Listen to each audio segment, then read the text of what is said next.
বিসমিল্লাহির রহমানির রহিম। আমি মরহুমা বেগম খালেদা জিয়ার বড় সন্তান তারেক রহমান।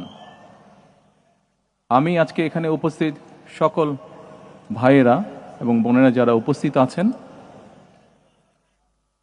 মরহুমা বেগম খালেদা জিয়া জীবিত থাকাকালীন অবস্থায় যদি আপনাদের কারো কাছ থেকে কোনো ঋণ নিয়ে থাকেন, দয়া করে আমার সাথে যোগাযোগ করবেন, আমি সেটি পরিশোধের ব্যবস্থা করব ইনশাআল্লাহ।